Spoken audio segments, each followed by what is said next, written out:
I wasn't poor. That's the part people always misunderstand. I wasn't rich either, but I was stable, honest, building something slowly, brick by brick, while believing that love meant growing together. She used to say she admired that about me. Her name was Lena, and for 3 years she was my future. We met before success had a face, before titles, offices, and luxury cars turned into personality traits. Back then, it was just two people sharing coffee in cramped cafes, talking about dreams like they were promises. She wanted more. I didn't realize how much more until the day she left. It happened quietly. No shouting, no dramatic tears, just a calm conversation that felt rehearsed. "We're in different places," she said, folding her hands like this was a business meeting. "I need security, direction, power." Power. That word didn't belong to us before. I laughed at first, thinking she meant ambition, growth, the future we always talked about. Then she said his name. Mr. Harlan, my boss, not just rich, untouchable.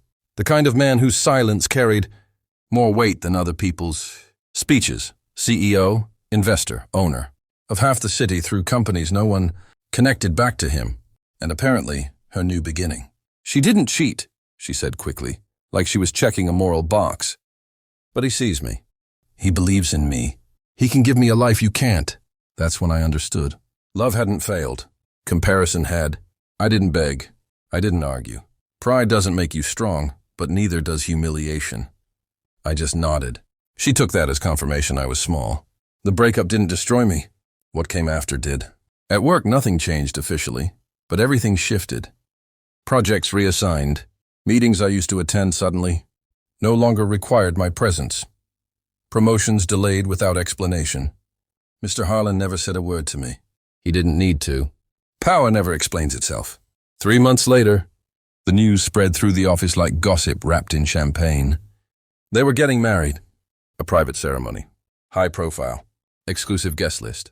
The kind of wedding that appears in business magazines, not family albums. I wasn't invited. Of course not. By then, Lena had unfollowed me everywhere. New life, new circle. New name coming soon. I should have walked away. Instead, something inside me hardened. Not anger. Focus. I started noticing things I'd ignored before. How contracts moved. How companies merged. How money flowed quietly, invisibly, through legal loopholes and shell entities. I stayed late.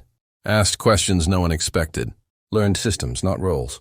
When they downsized, I volunteered to leave. They thought I was defeated. That severance check became my seed. I partnered with people who knew value but lacked structure. Invested in overlooked assets. Took risks I'd once been too responsible to touch. While they celebrated engagements and honeymoon plans, I lived on numbers, strategy, and patience. Years passed. Quietly. I didn't post wins. Didn't announce milestones. I built. By the time the wedding invitations went out, my name meant something else entirely to banks, boards, and competitors. Lena didn't know. Why would she? She had chosen the visible mountain. I had chosen the underground empire. The wedding was held in a restored estate outside the city. White marble. Glass walls.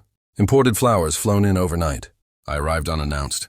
Not as a guest, as the man who now owned the holding company funding the event. When Lena saw me, time paused between us. Her smile cracked, not from guilt, but from disbelief. Mr. Harlan stood beside her, confident as ever, until his assistant whispered in his ear, and his expression changed. That was when I understood something important. Revenge isn't loud. It doesn't arrive screaming. It walks in calmly, already holding the keys. And this was only the beginning. Lena's new life unfolded exactly the way social media promised it would. There were photos, tasteful, curated, effortlessly expensive. Champagne glasses held just high enough to catch the light. Weekend retreats that looked spontaneous but were clearly planned by someone who never worried about cost. She looked happy, or at least successful. People at the office whispered her name with a mix of envy and admiration. She had moved fast. From anonymous employee to the future, wife of a man whose signature could move markets. Invitations followed. Doors opened. Opinions softened. Power does that. I watched it all from a distance I hadn't chosen, but eventually accepted. Work became colder. Conversations shorter. My presence tolerated, not valued. I was no longer the promising analyst, just a reminder of a past Lena had already outgrown. What hurt wasn't losing her. It was realizing how easily I had been replaced. Not as a lover, but as a symbol. Mr. Harlan never acknowledged the shift. In meetings, he addressed everyone evenly, his voice steady, his gaze precise. But assignments that once landed on my desk now passed me by. Projects I'd built from scratch were reassigned with polite emails and no explanation. I learned something important then. Power doesn't attack directly. It rearranges reality until you no longer fit inside it. Lena stopped responding to my messages after the engagement announcement. Not blocked, just silent. That silence carried a message clearer than any argument. I wasn't part of her narrative anymore. She had upgraded. The irony was brutal. She had once told me she loved how grounded I was, how I didn't chase status, how I believed in steady growth. Now those same qualities made me invisible. At night I replayed moments I thought had meant something. The way she used to ask my opinion. The way she leaned on me when she was unsure. I realized those moments hadn't vanished. They had simply been outsourced. Mr. Harlan offered certainty. I had offered patience. And patience doesn't sparkle. One evening I overheard two colleagues talking near the elevators. They didn't see me. Smart move, honestly, one said. She knew where to place her bet. The words didn't anger me. They clarified things. I stopped waiting for fairness after that. Instead, I started paying attention. I noticed how Mr. Harlan rarely owned assets directly. How decisions were filtered through subsidiaries and holding firms. How real influence moved quietly, legally, invisibly. I noticed how mid-level executives, with no public presence, controlled more than the loud ones ever did. And I noticed something else. No one noticed me anymore, which meant I could learn freely. I began staying late, not out of desperation but curiosity. I studied contracts the way some people study opponents. Patterns emerged. Opportunities hid in plain sight. When Lena announced the wedding date, the office buzzed like it was a corporate holiday. Private venue, elite guests, a union of money and image. A perfect ending. I took the day off. Not to grieve, but to decide. That was the day. I stopped asking why she left and started asking what I could become without her watching. I realized something uncomfortable. Love had been my anchor. Now it was gone and I was drifting. But drifting can become direction if you choose where to swim. I made a list that night, not of goals but of systems. Skills to acquire, relationships to build, capital to accumulate quietly. I didn't want revenge. I wanted leverage. Lena believed the story was over. She thought she had won because she was standing in the light. She didn't understand that the people who truly win rarely do. They wait. They build. And when they return, they don't ask to be seen. I didn't vanish overnight. That's a myth people like to tell, how someone disappears, reinvents themselves, and returns powerful. The truth is slower, much slower. It begins with being forgotten. After Lena's engagement, my name stopped circulating. Not just socially, professionally. I became the man no one argued with because no one expected anything from him. That invisibility became my camouflage. I stopped correcting people, stopped defending my ideas unless asked. I let others take credit, let meetings pass without my voice. Not because I had nothing to say, because I was listening. I watched how decisions were made before meetings even began. How alliances mattered more than competence. How loyalty was purchased quietly, and betrayal was forgiven when it benefited the right people. I learned something critical during those years. Talent gets noticed. Understanding systems gets rewarded. So I stopped chasing promotions and started studying leverage. At night, while the city slept, I lived in spreadsheets, legal frameworks, acquisition case studies. I learned how money moved without emotion, how debt could be weaponized, how companies were hollowed out and sold without anyone outside noticing. I invested small amounts, carefully. Not in trends, but in overlooked assets. Businesses everyone thought were dying, but still controlled infrastructure. I failed more times than I succeeded. There were months when I ate the same meal every day. Nights when I wondered if Lena had been right. If I really had been too small for the world she wanted. But then I remembered something. She hadn't left because I lacked value. She left because she couldn't wait for it to compound. That realization changed everything. I resigned quietly. No farewell email. No farewell drinks. Just another chair emptied. For a while, I drifted between cities, took consulting contracts under different names, helped companies restructure, then stepped away before anyone asked questions. I didn't want recognition. I wanted positioning. Lena's life, meanwhile, looked perfect from the outside. Articles, interviews, charity events. She learned to smile the way powerful women do, controlled, polished, safe. She never looked back. Why would she? The man she left had disappeared. What she didn't know was that disappearance wasn't collapse. It was compression. Every year I became harder, quieter, more precise.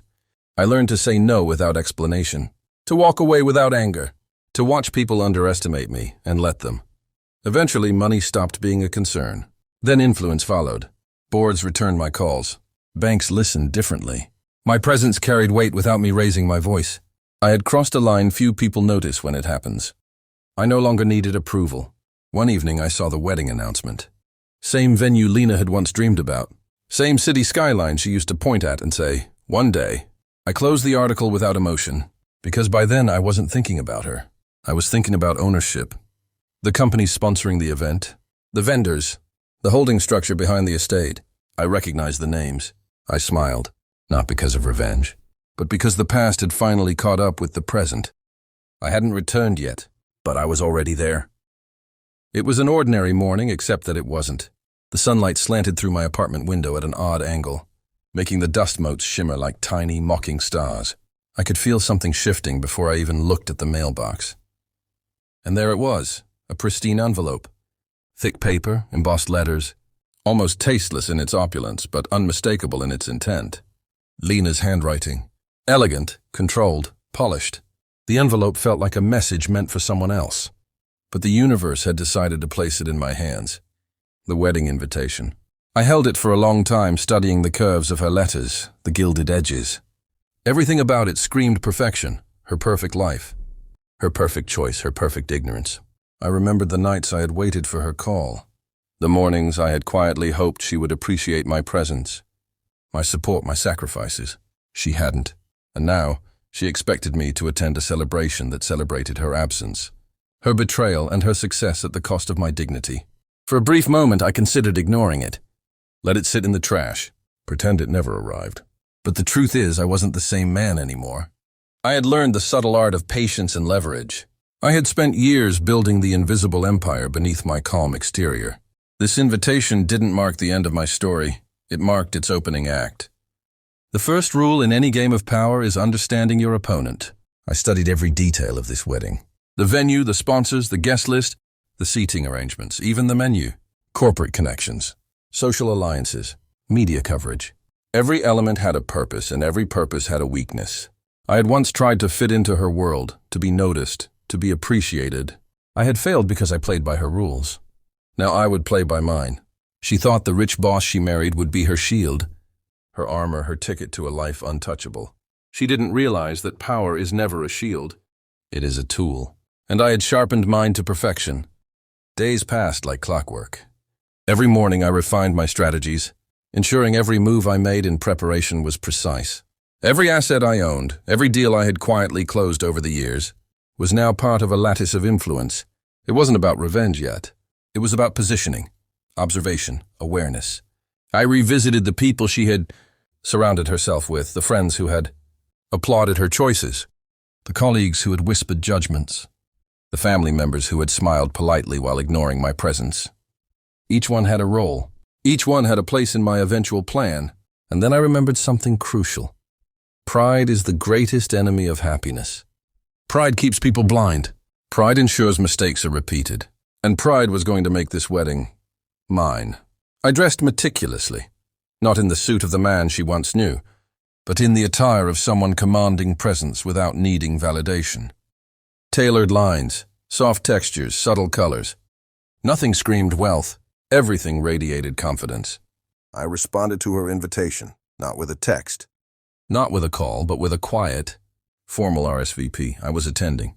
I would be there, but I would not play the role she imagined. The thought of her seeing me for the first time in years, calm, composed, fully in control, sent a thrill through me. Not revenge. Not hatred, power, visibility, presence. The day arrived. The venue was everything she had ever dreamed of. Cascading flowers, marble floors, grand chandeliers, and endless cameras capturing smiles that were polished, practiced, perfect. Guests swirled around her, congratulating her, praising her choices, oblivious to the storm walking quietly behind the cameras. I arrived just before the ceremony. The moment I stepped into the foyer, her world shifted, subconsciously. People glanced. Whispers began. Eyes followed my movement, registering the man who had disappeared, now standing silent, composed, in the soft glow of the crystal chandeliers. Lena noticed last. She was flanked by her new husband, radiant, smiling, completely confident in her choices. Until our eyes met. Time slowed. Nothing else existed. I didn't move. I didn't speak. I just observed. She had no idea that the man she had discarded was no longer a man to be discarded. I was power given form, patience given motion.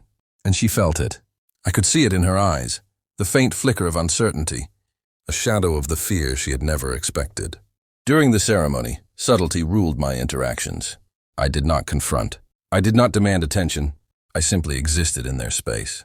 A polite nod here, a quiet acknowledgement there. Every movement calculated, every glance measured. Her new world was beginning to fracture under its own weight, not by my hand, but by the mirror of my presence. Every whisper, every side glance, every miscalculation in social dominance, the seeds of doubt planted without me raising my voice. As she walked down the aisle, radiant and confident, memories flooded my mind. Her laughter, her demands, her indifference to my own struggles, every sacrifice I had made, every moment I had silently endured. I realized something vital. I wasn't angry. Anger is weakness. Pain is a liability. Control is everything. And for the first time in years, I smiled quietly, not at her, not at anyone, just to myself.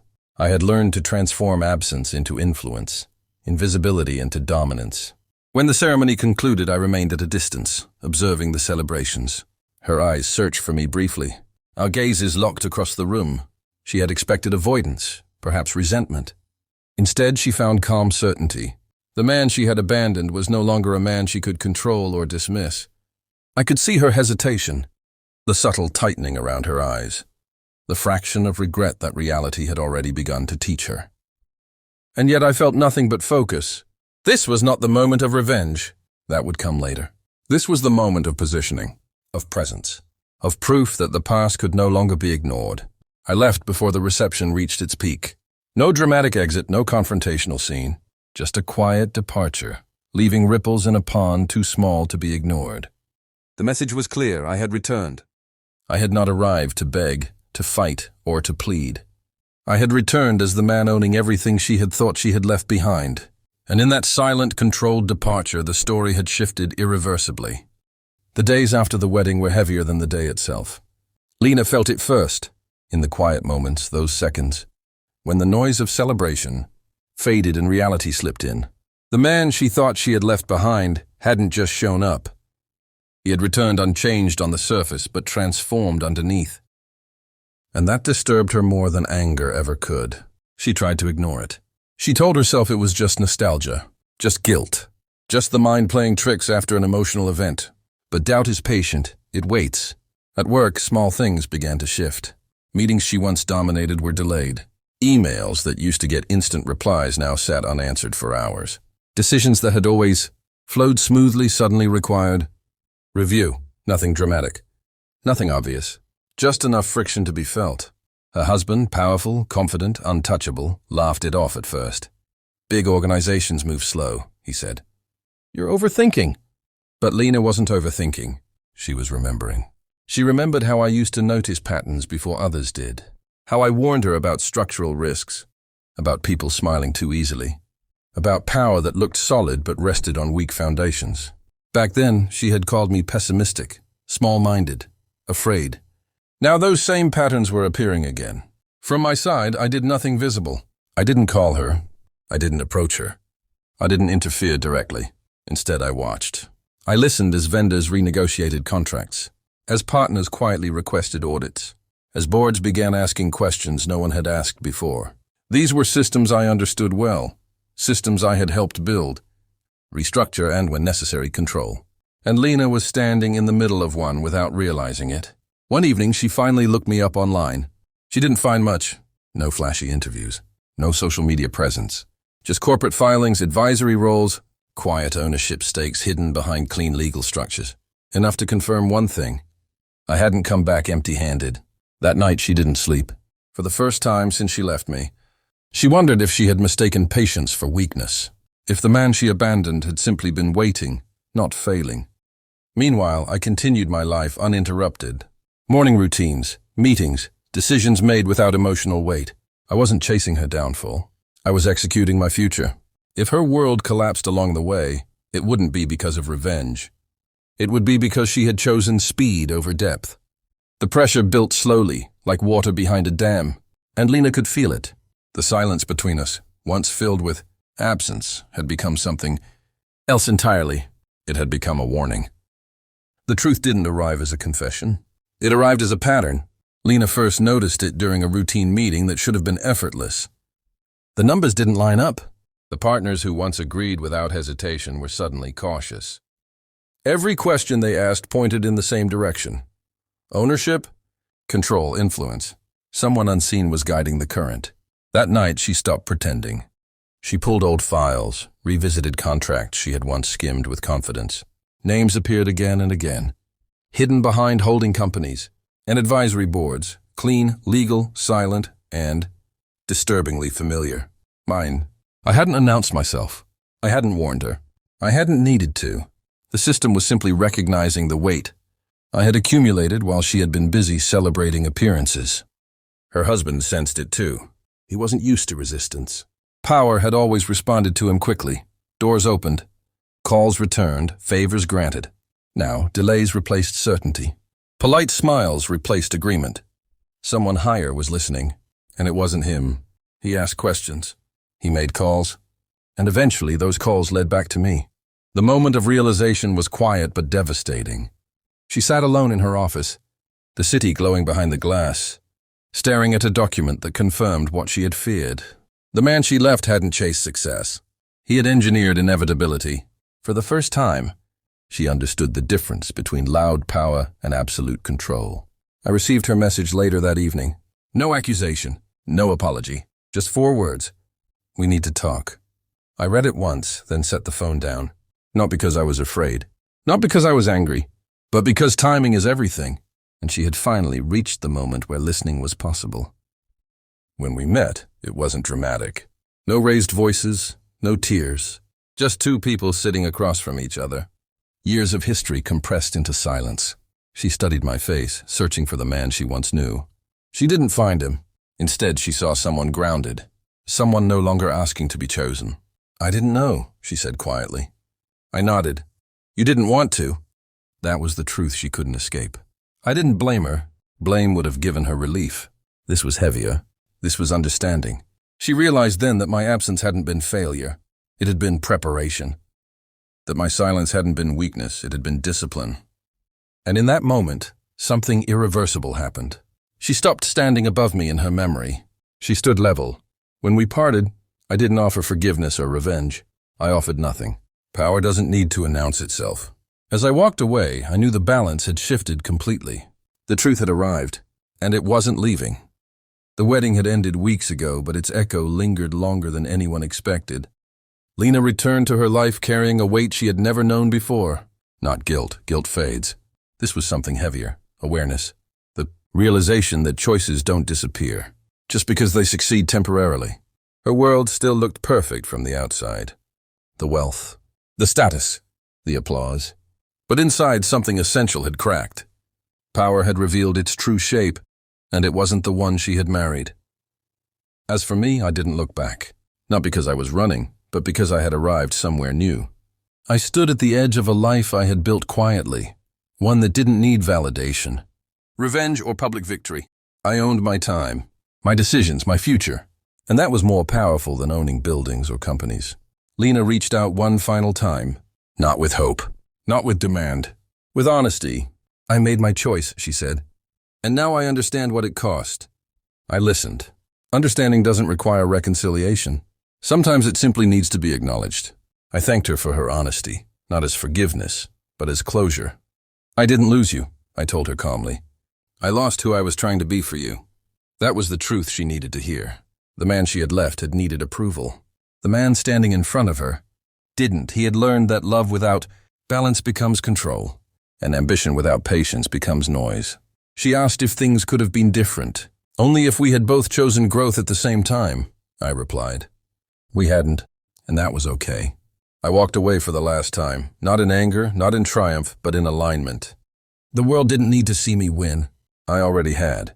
Later, standing in my office as the city lit up below, I realized something simple and final. She hadn't left me for a rich boss. She had left before I finished becoming myself. And that was the greatest gift she never meant to give. Because when I returned to that wedding, I didn't come back to take anything from her. I came back as the man who finally owned everything that mattered.